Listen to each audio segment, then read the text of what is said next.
Good afternoon guys, welcome to one swing trade. आज हम सीखेंगे कि इन्वेस्टमेंट के लिए गिरते हुए मार्केट में स्टॉक कैसे ढूंढे। तो इसके लिए बहुत सिंपल क्राइटेरिया मैं यूज़ करता हूँ। फर्स्ट थिंग जो है, मैं स्टॉक्स को ऐसे स्टॉक ढूंढता हूँ जो स्टॉक्स इंडेक्स को आउट परफॉर्म कर रहे हैं। अभी ये हमारा इंडेक्स है निफ्टी 50। ये निफ्टी 50 को जिस तरीके से जा रहा है, समझो अभी मैं चेक करूंगा कि मार्केट अगर ऊपर जा रहा है तो ऊपर, यहाँ से ऊपर गया, ओके, यहाँ से नीचे आ रहा है, तो ये गिरते हुए मार्केट में कोई तो स्टॉक्स रहेंगे जो मार्केट को आउट परफॉर्म कर रहे हैं। आउट परफॉर्म करना मतलब क्या? इसके लिए मैं सिंपल एक पैरामीटर यूज करता हूँ, वो है फिबोनाची का टूल। तो फिबोनाची टूल में जब यूज करता हूँ तो मैं देखता हूँ कि मार्केट कहाँ से कहाँ गिर रहा है। तो देखो, यहाँ से मार्केट यहाँ पे गिर रहा है, ठीक है। अभी मार्केट यहाँ पे गिर रहा था, तो गिरते समय मार्केट कितना गिरा है, अगर ये मैं गेन समझूंगा, ये जो है, ये जो राइज था यहाँ से बॉटम से टॉप तक, तो यहाँ तक मुझे दिख रहा है कि देखो 0.23 तक जो है मार्केट यहाँ पे गिरा हुआ है, और 0.38 तक ये मार्केट सस्टेन कर रहा है। मतलब ये जो एरिया है, ये एरिया में मार्केट मुझे दिख रहा है कि सस्टेन कर रहा है। तो इसका मतलब क्या है? इसका रिट्रेसमेंट कितना आया है? 20% टू 40% के बीच में। अभी मुझे ऐसे स्टॉक ढूंढने हैं जो स्टॉक इससे बेहतर परफॉर्म कर रहे हैं। मतलब जो स्टॉक ये 20-30 के एरिया में ना होके इसके ऊपर रहे, तो वो इंडेक्स को आउट परफॉर्म कर रहे हैं, ठीक है। तो इसके लिए मेरे पास एक फ्री टूल है, जो फ्री टूल मैं हमेशा यूज करता हूँ। एक स्क्रीनर है, स्क्रीनर का नाम है टिकरटेप .in। ये वेबसाइट पे अगर आप जाओगे तो एक सिंपल चीज़ यहाँ पे आपको मिल जाएगी, देखने को मिल जाएगी, वो है स्क्रीनर। यहाँ पे जो ये स्क्रीनर है, ये स्क्रीनर को मैं जैसे ही क्लिक करता हूँ, यहाँ पे स्टार्ट स्क्रीनिंग करूँगा, यहाँ पे मुझे एक यूनिवर्स निकाल के देता है ये। तो यहाँ पे जो फिल्टर्स है, वो फिल्टर मुझे यूज करते आने चाहिए। ये फ्री ऑफ कॉस्ट टूल है, यहाँ पे मैंने कोई सब्सक्रिप्शन नहीं लिया हुआ है। फ्री टूल को आप इस्तेमाल कर सकते हो। तो स्टॉक यूनिवर्स में हम जाएंगे, तो वहाँ पे आपको सिलेक्ट करना है यहाँ पे निफ्टी 50 और निफ्टी 100। जो टॉप 100 स्टॉक्स है वही मैं सिलेक्ट करूंगा जहाँ पे अच्छा वॉल्यूम रहे, ओके। सेकेंड थिंग, मैं सेक्टर को कुछ छेड़ूंगा नहीं, और मार्केट कैपिटल जो रहेगा वो लार्ज कैप में मैं सिलेक्शन करूंगा। तो अभी मुझे अराउंड 88 स्टॉक्स मिल गए, ओके। बट यहाँ पे मैं कुछ और फिल्टर्स ऐड करने के देखूंगा। अभी मुझको चाहिए क्या है, जो ये मेरी जो निफ्टी है, निफ्टी को आउट परफॉर्म करने वाले स्टॉक्स चाहिए। तो निफ्टी को आउट परफॉर्म करने वाले स्टॉक्स मतलब क्या? 52 वीक के नज़दीक जो रहेंगे वो सब स्टॉक निफ्टी को आउट परफॉर्म करते रहेंगे। मैं यहाँ पे एक फिल्टर ऐड करता हूँ, प्राइस और वॉल्यूम। यहाँ पे क्लोज प्राइस का मुझे कोई लेना देना नहीं है। यहाँ पे एक फिल्टर है, देखो, percentage away from 52 week high. तो मैं यहाँ पे ये फिल्टर को ऐड कर लेता हूँ, ओके। ये करने के बाद में अभी मुझको चाहिए क्या? फार फ्रॉम या नियर? तो नियर, और नियर में क्या चाहिए मुझको? मैक्स टू मैक्स 7% जो स्टॉक्स है। अभी देखो मुझे मिल गए कितने स्टॉक? 16 stocks, okay. मैं अभी एक एक एक करके ये स्टॉक्स को एनालाइज करूंगा और देखूंगा कि या इसमें से कौन से स्टॉक मुझे देखने को मिल सकते हैं, यहाँ पे मुझे अपॉर्चुनिटी मिल सकती है। अभी यहाँ पे फिल्टर को मैं थोड़ा सा और फिल्टर कर लेता हूँ। जो स्टॉक 6% है, 7% है, वो नहीं। जो स्टॉक नियरेस्ट है उनको मैं देखूंगा, क्योंकि जैसे ही मार्केट फॉल होता है और उसके बाद में, फॉल के बाद में जैसे रिवर्सल आता है, यहाँ पे जो भी रिवर्सल आएगा वो रिवर्सल में सबसे पहले ये स्टॉक भागेंगे, ठीक है। तो सबसे पहला स्टॉक मुझे यहाँ पे मिल रहा है, देखने को मिल रहा है। अभी मैं इसको साइड बाय साइड चेक करता हूँ। अभी ये 20 to 30% के बीच में है। इसको थोड़ा बड़ा कर लेता हूँ। हाँ, अभी मुझे सबसे पहले मिला है आयशर मोटर, ठीक है, जो 52 वीक के नजदीक है। आप देख सकते हो अभी यहाँ पे मार्केट ने रिट्रेसमेंट लिया है, ये बंदा ऊपर है। कितना ऊपर है मार्केट से? प्राइस रेंज में अगर हम लोग चेक करेंगे, ये 8% अप चल रहा है। मार्केट अपने हाई से अभी नीचे चल रहा है कितना आज का डेट में? 4% डाउन है। और ये स्टॉक जो है वो 8% अप है। मतलब यहाँ पे जब जब भी रिट्रेसमेंट मुझे मिलेगा तो मैं यहाँ पे इन्वेस्टमेंट का सोचूंगा। तो यहाँ पे हम लोग प्राइस एक्शन के बारे में भी थोड़ा सा देख लेते हैं कि इसमें किस तरीके से एंट्री कर सकते हैं। देखो, फर्स्ट थिंग, यहाँ पे ट्रेंड लाइन ब्रेकआउट है। ओके, अभी ट्रेंड लाइन ब्रेकआउट जेन्युइन है या फेक है ये देखने के लिए मैं क्या करता हूँ, यहाँ पे मैं एक इंडिकेटर यूज कर लेता हूँ, RSI। ठीक है, और दूसरा एक इंडिकेटर है DMI, डायरेक्शनल मूवमेंट। ओके, मैं दो इंडिकेटर को लगा के चेक करता हूँ। फर्स्ट थिंग, मेरा जो ब्रेकआउट है वो ब्रेकआउट में एक इंडिकेटर और लगेगा, वॉल्यूम। ओके, कितने इंडिकेटर हुए? 3। ये ब्रेकआउट में अगर मैं चेक करूंगा, यहाँ पे मैं मूविंग एवरेज में, हाँ, ये ब्रेकआउट में चेक करूंगा। चेक करते समय अगर आपको पता होगा RSI का सेटअप, तो 60 के अब जो भी कैंडल मुझे ब्रेकआउट देती है वो कैंडल का टॉप मेरा एंट्री होता है। तो देखो, आयशर मोटर में यहाँ पे 13 अगस्त को एक ब्रेकआउट मिला था। ठीक है, 13 अगस्त। अभी यहाँ पे मैं एक लाइन मार्क कर लेता हूँ और इसके बाद में मैं छोटे टाइम फ्रेम पे जाता हूँ, जैसे 10 मिनट्स टाइम फ्रेम। ठीक है, अभी यहाँ पे जब एंट्री में प्लान करूंगा तो सबसे पहले चीज हमेशा याद रखनी है कि मार्केट में रिट्रेसमेंट आनी चाहिए।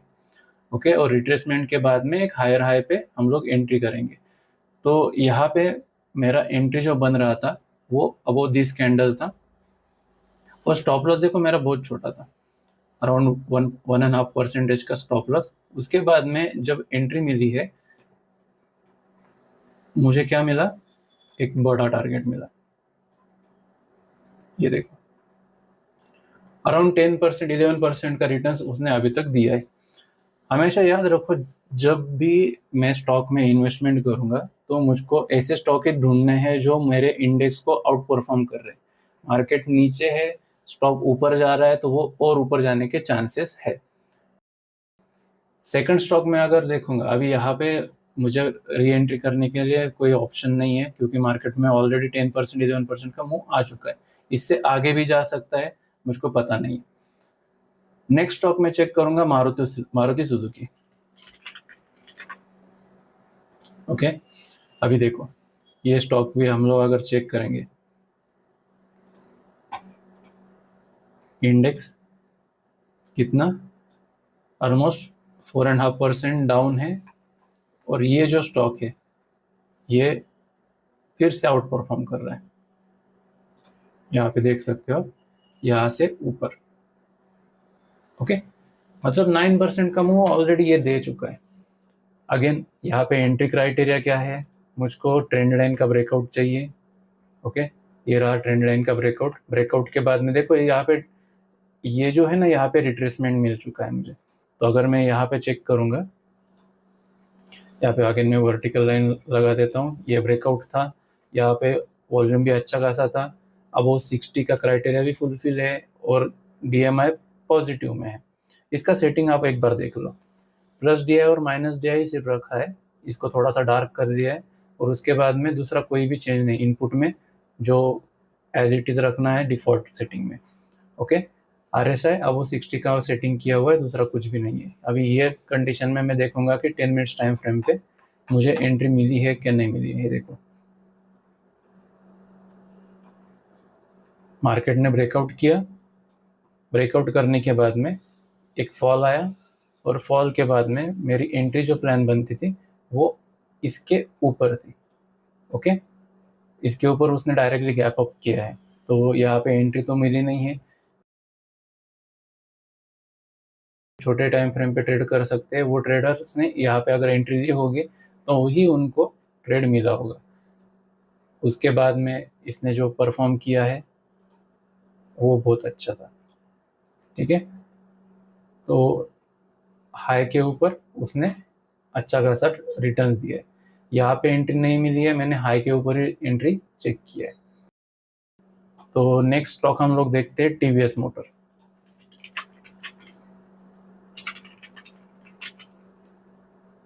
TVS मोटर्स, ओके, ये देखो, ये भी स्टॉक जो है इंडेक्स को आउट परफॉर्म कर रहा है। मतलब मार्केट डाउन जा रहा है, ये बंदा ऊपर जा रहा है। ये स्टॉक मैंने अपने टेलीग्राम चैनल पे दिया था कि इसके ऊपर परचेसिंग करेंगे तो यहाँ से आपको एक अच्छा खासा रैली मिलेगा। देखो यहाँ पे हुआ है क्या ब्रेकआउट। अब वो 60 कैंडल है, इसके ऊपर का एंट्री है, यहाँ से एंट्री प्लान किया रहता है। देखो यहाँ से मैंने प्लान किया हुआ था और यहाँ तक का रिटर्न ऑलरेडी 14% का रिटर्न आ चुका है। ये सिंपल टेक्निक है। आपको 52 वीक हाई वाले स्टॉक देखने, अभी इसमें से मैं कौन सा भी निकालते हैं, चलो ग्रासिम इंडस्ट्रीज लेते हैं। अभी ग्रासिम इंडस्ट्रीज, अभी देखो ये स्टॉक में ब्रेकआउट होने बाकी है। मार्केट ऑलमोस्ट 4.5% नीचे है और ये अपने हाई से कितना नीचे है ये भी एक बार चेक कर लेते हैं। ये न्यू हाई था, यहाँ से देखो ये ऑलमोस्ट मार्केट के साथ चल रहा है। ये स्टॉक मार्केट के साथ चल रहा है, तो यहाँ पे भी मैं वेट करूंगा कि यहाँ पे कुछ ब्रेकआउट स्ट्रक्चर मिले और उसके बाद में मैं एंट्री करूँ। अभी यहाँ पे ब्रेकआउट नहीं है, मैं वेट करूंगा ये टॉप जाने की। ये टॉप अगर गया तो उसके बाद में मैं यहाँ पे एंट्री करूंगा, तब तक के लिए यहाँ पे एंट्री नहीं बनेगा। ग्रासिम में यहाँ पे और एक देख लेते अल्ट्राटेक सीमेंट।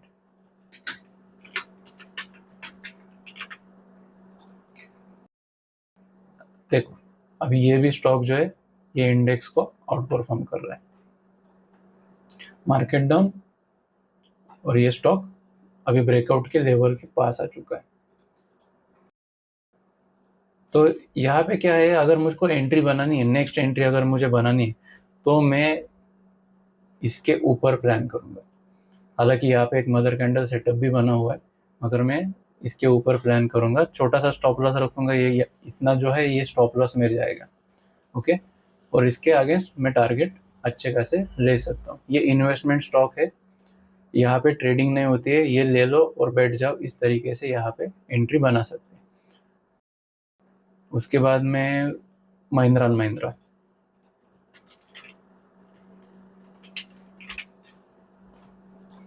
अभी देखो सेम चीज, महिंद्रा एंड महिंद्रा का स्टॉक यहाँ पे ब्रेकआउट हुआ है, यहाँ पे ब्रेकआउट था, ब्रेकआउट के बाद में रिट्रेसमेंट हुआ, ऊपर गया, अभी वापस नीचे आया। अभी यहाँ पे अगर किसी ने एंट्री बनाया रहेगा तो ये यहाँ पे स्टॉप लॉस लगा के वो चलना चाहिए। ये जो है ये स्टॉप लॉस रहेगा।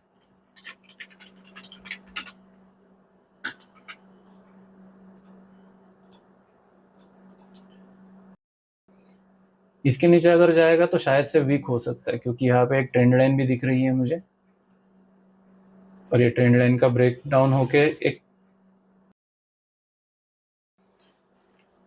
यहाँ पे फेक ब्रेकडाउन हुआ है। ओके, ये फेक ब्रेकडाउन था, रिवर्सल हो चुका है इसमें। इसके बाद में एक रिट्रेसमेंट आया है, देखते हैं क्या होता है। अगर नेक्स्ट स्टॉक हम लोग देखेंगे Apollo hospitals, Apollo hospitals again आप देख सकते हो मार्केट नीचे है, ये स्टॉक ऊपर है, बट यहाँ पे इंटरेस्टिंग स्ट्रक्चर है। ये एरिया जो है, ये एरिया में मार्केट में बहुत सारी पोजीशंस बनाई गई थी। ये कैंडल ने उसको अच्छा ब्रेकआउट दिया है, RSI अब वो 60 है डेली टाइम फ्रेम पे। इसके बाद में मार्केट ने मगर एक ये दिया, इन्हें कंटिन्यूएशन अच्छा तरीके से दिया हुआ नहीं है। तो मैं क्या देखूंगा कि यहाँ पे अभी यहाँ पे थोड़ा छोटे टाइम फ्रेम पे क्या चल रहा है।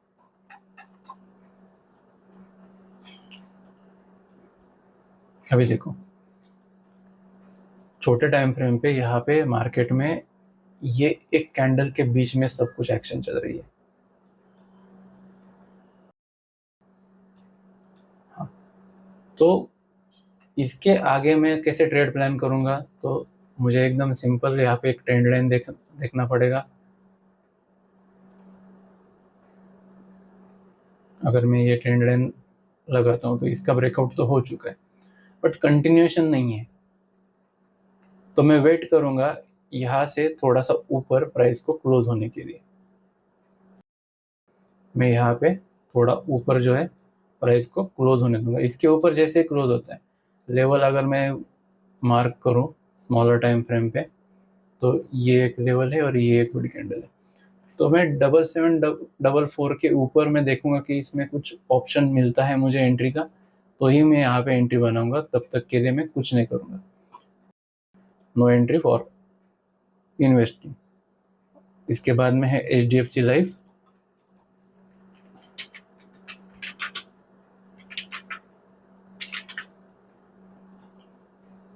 डेली टाइम फ्रेम क्या चल रहा है इसमें देखो। अगेन जैसे मार्केट गिर रहा है उसी तरीके से ये बंदे ने भी खुद को गिरा है। मतलब ये निफ्टी के साथ में ही चल रहा है। हम लोग इसमें अभी तो कुछ प्लान नहीं करेंगे। मुझको चाहिए जो आउट परफॉर्म कर रहा है, ना कि साथ साथ परफॉर्म कर रहा है। उसके बाद में आता है JSW steel.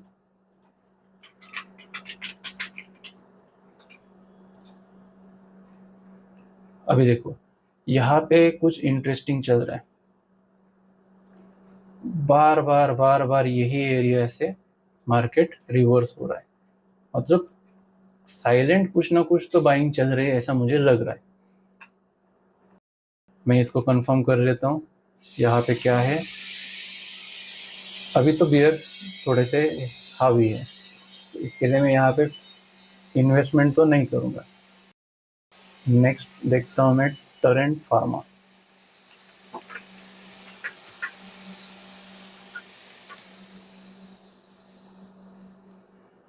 Again Torrent pharma में क्या दिख रहा है मुझे, ये भी मार्केट के साथ नीचे गिरा हुआ है। ठीक है, ऑलमोस्ट सेम स्ट्रक्चर है, मैं इसको हाथ नहीं लगाऊंगा। उसके बाद में है ICICI बैंक।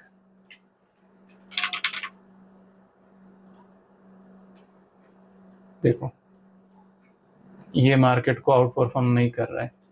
टॉप से ये ऑलमोस्ट 7% डाउन है, तो यहाँ पे रिवर्सल के चांसेस मैं नहीं ढूंढने वाला। उसके बाद में है टाइटन कंपनी।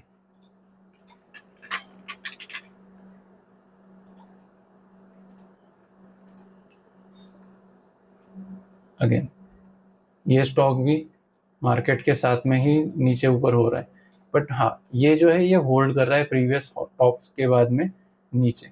कितना होल्डिंग में है एक बार चेक कर लेते हैं, थोड़ा इंटरेस्टिंग लग रहा है इसके लिए। ओके, यहाँ पे ऑलमोस्ट 3%, मतलब मार्केट से थोड़ा आउट परफॉर्म कर रहा है मगर इतना भी खास नहीं। उसके बाद में Hyundai।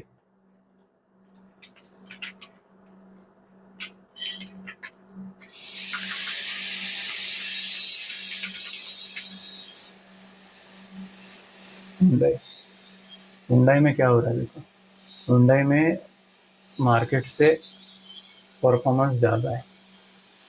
सिंपल है, प्रीवियस हाई जो था वो यहाँ पे था सेम डे का। उसके बाद में इसको ब्रेकआउट हुआ है, ब्रेकआउट होने के बाद में एक रिट्रेसमेंट दिख रहा है। अभी ये जो स्ट्रक्चर ये मदर कैंडल का है, ये है मदर कैंडल का स्ट्रक्चर। वेट करना पड़ेगा कि यहाँ पे कुछ प्राइस एक्शन मिले, यहाँ पे कुछ हायर हाई मिले तो ही यहाँ पे एंट्री बनेगा, नहीं तो यहाँ पे कुछ नहीं बन रहा है। फिलहाल के लिए तो ये भी होल्ड में ही रहेगा।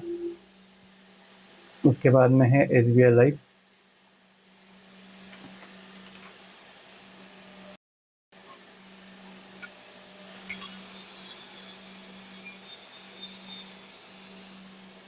ओके, SBI लाइफ भी ठीक ठाक दिख रहा है, मगर जिस तरीके से विग बन रहे हैं तो ये स्टॉक में मैं एंट्री करना पसंद नहीं करूँगा। यहाँ पे एक ट्रेंड लाइन मुझे दिख रही है, जो ट्रेंड लाइन को ये सपोर्ट ले रहा है ऐसा मुझे लग रहा है। शायद से यहाँ पे कुछ रिवर्सल प्लान हो सकता है, बट ऑब्वियस है जब तक मार्केट इसको इसको ब्रेक ना करे तब तक मैं एंट्री नहीं बनाऊंगा। ये भी इंडेक्स के साथ साथ ही चल रहा है। तो ये थे 16 स्टॉक्स जिसको अच्छा लग रहा है कि ये मार्केट में एंट्री बना सकते हैं। जिसको एंट्री बनानी है तो ये 16 स्टॉक में कहीं पे भी आप जिस तरीके से मैंने बताया उस तरीके से एंट्री प्लान कर सकते हो। जो आउट परफॉर्म करेंगे उनमें ही एंट्री बनेगी, जो आउट परफॉर्म नहीं करेंगे उनमें एंट्री नहीं बनेगी। आज के लिए इतना ही। स्टॉक स्क्रीनिंग के बारे में अगर आपको कोई भी और डाउट हो तो आप मुझे मैसेज करो या कमेंट कर दो, मेरे टेलीग्राम को ज्वाइन कर लो। आज के लिए इतना ही। Thank you.